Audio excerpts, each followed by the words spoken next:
बिस्मिल्लाहिर्रहमानिर्रहीम। जज़ल्लाहु अन्ना मुहम्मदन मा हुआ अहलुहु। मैं रशीदु ज़फ़र और उर्दू विद रशीदु ज़फ़र में आज दहम जमात का जो तसलसल के लिहाज से ये सबक नंबर 5 का दूसरा लेक्चर है। सबक नंबर 5 मुझे मेरे दोस्तों से बचाओ, दहम जमात उर्दू सिलेबस सीरीज़ में ये सजाद हैदर यल्दरम का सबक है स्टूडेंट्स, और इसमें इम्तिहानी नुक्ता नज़र के मुताबिक 2 लेक्चर्स मैंने बनाए हैं। और जो पहला लेक्चर मैंने दे दिया है, और पहला लेक्चर था जो इस सबक के अहम निकात थे, खुलासा के हवाले से इम्पॉर्टेंट होते हैं, और उसके अलावा मैंने अफसाने के हवाले से बताया, और उसके अलावा मैंने मुसन्निफ़ के तारुफ़ के हवाले से स्टूडेंट्स बताया। तो आज जो है इम्तिहानी पॉइंट ऑफ व्यू से, इम्तिहानी नुक्ता नज़र से जो दूसरा लेक्चर मैं आपके सामने लेके आया हूँ वो है अहम नसर पारे। मैंने अहम नसर पारे भी लिखे हैं बोर्ड के पॉइंट ऑफ व्यू से, जो बोर्ड में ज़्यादा आए हुए हैं, और ख़त कशीदा अल्फाज के मानी, ठीक है, जो इन में से होंगे, यानी ख़त कशीदा अल्फाज होते हैं, आपको बखूबी आप जानते हैं, और उसमें से जो अल्फाज मानी आपके सामने आते हैं वो मैंने लिख दिए हैं, ठीक है। बाकी असबाक भी इम्पॉर्टेंट है इसके अलावा, लेकिन चूँकि इम्तिहानी नुक्ता नज़र से अहम ज़रूरत होती है इसमें स्टूडेंट्स के लिए, जो अहम अल्फाज होते हैं उनके मानी मैंने लिख दिए। इसके अलावा मशकी सवालात और उसके जवाब स्टूडेंट्स वो मैंने लिखे हैं। तो आइए शुरू करते हैं। अहम नसर पारे कौन से हैं? एक दिन में दिल्ली के, और लफ्ज़ ब लफ्ज़ लिखी जाएगी। ये इम्पॉर्टेंट इसका जो पैराग्राफ है, और ये आपके सामने जो है वो अगर आपकी निसाबी बुक मौजूद है तो आप लोगों को ये आइडिया हो जाएगा यहाँ पे कि एक दिन में दिल्ली के चांदनी चौक से गुजर रहा था, यहाँ से लेके लफ्ज़ ब लफ्ज़ लिखी जाए, यहाँ तक इम्पॉर्टेंट है। लफ्ज़ों में, लाइनों में थोड़ा सा आगे पीछे हो सकता है, लेकिन ये इम्पॉर्टेंट है।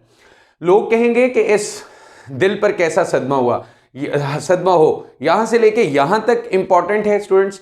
और शाकिर खान साहब मौज़ा सलीमपुर, और यहाँ से लेके ज़्यादा इत्मीनान से कर सकोगे, यहाँ तक इम्पॉर्टेंट है। और स्टूडेंट्स इसके बाद मैं ऐसे मोहब्बत आमेज़ इसरार से लेके मेरी आंखों के सामने होता है, ये इम्पॉर्टेंट नसर पारे हैं, इम्पॉर्टेंट पैराग्राफ्स हैं। आपने स्टूडेंट्स इस सबक का खुलासा याद करने के साथ साथ जो अहम नसर पारे जो हैं उनको भी तैयार करना है। मैं नसर पारों के हवाले से जो मैं आपको जो अलहदा से लेक्चर दूंगा इंशाल्लाह। इसके अलावा ख़त कशीदा अल्फाज के मानी, ख़त लाइन को कहते हैं, लकीर को कहते हैं, और कशीदा कहते हैं खींची गई को। तो ख़त लाइन खींची गई होती है, एक तो अंडरलाइन होती है, ये ऊपर लाइन खींची गई होती है उस लफ्ज़ के ऊपर। स्टूडेंट्स याद रखिएगा, आपने सिर्फ उसी लफ्ज़ का मानी लिखना है बोर्ड के पेपर में, उसी लफ्ज़ का मानी लिखना है जो लफ्ज़ उन्होंने बोर्ड ने कशीदा किया होगा, ख़त लाइन लगाई होगी। अल्फाज मानी मैं पढ़े देता हूँ। मौसर, इट्स मीन्स इसका मतलब है असर करने वाला। स्पीच से मुराद है तकरीर। हालत ज़ार से मुराद है स्टूडेंट्स बुरी हालत, और पैराए से मुराद है अंदाज, तरीका। कुस्सीउल क़ल्ब, इससे मुराद है जालिम, संगदिल, और मसख करना से मुराद है बिगाड़ देना। और नफरैन कहते हैं बुरा भला कहने को। भड़भड़िया कहते हैं बातूनी, पेट के हल्के को। और खिलकत, ये लफ्ज़ खिलकत है, खलकत नहीं पढ़ना इसे, खिलकत से मुराद है फितरत, आदत। भौचाल, जलजिला। शोर शगब, इसका मानी है शोर शराबा, शोरगुल। और लिटरेचर से मुराद है अदब। और पाए बाग, घर के सहन का बाग, जो घर के साथ, यानी लॉन जिसको आप लोग कह सकते हैं। मोहब्बत आमेज़, मोहब्बत भरा, मोहब्बत से भरा। और एडिटर कहते हैं स्टूडेंट्स अखबार निकालने वाला, यानी मुदीर, ठीक है।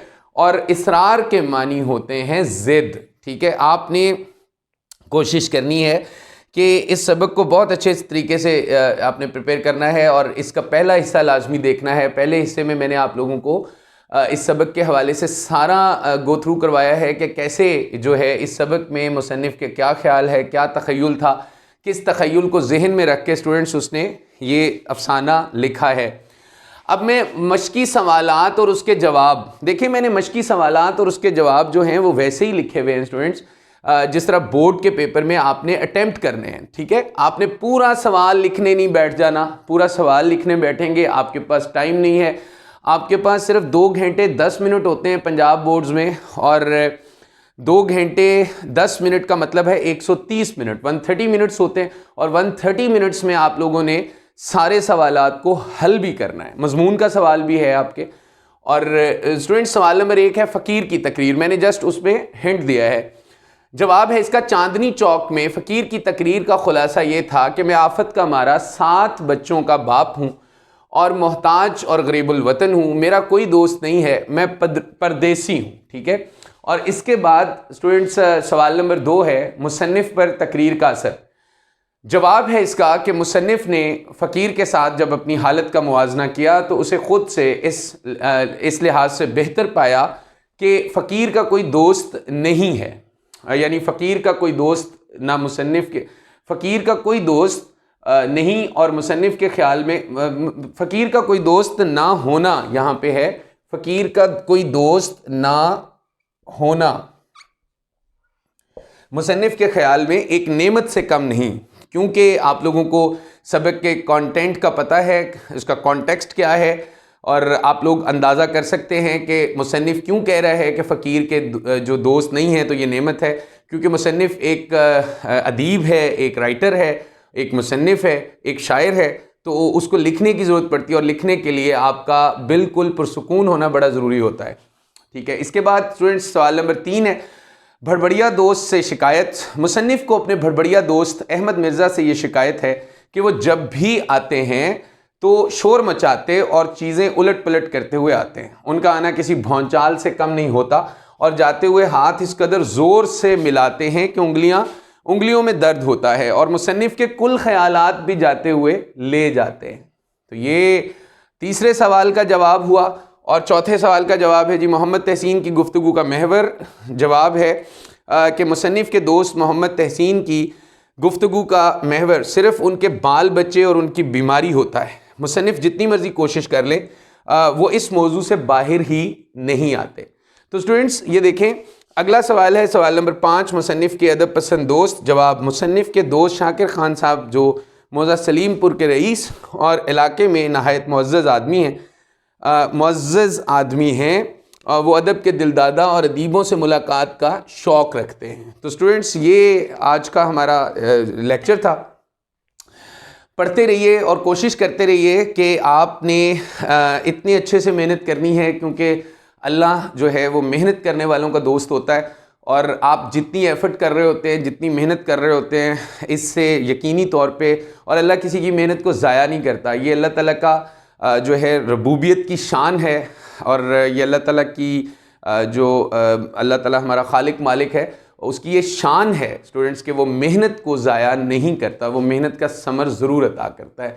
अल्लाह ताला आपका हामी व नासिर हो, और देखते रहिए, कोशिश कीजिए कि आप को अगर कोई भी और उर्दू के हवाले से किसी किस्म के आप उलझन है तो आप ज़रूर कमेंट में आप लोग मुझे बता सकते हैं, और अगर हुआ तो मैं उस पर लेक्चर मैं अपलोड कर दूँगा। Thank you so much. अल्लाह हाफ़िज़।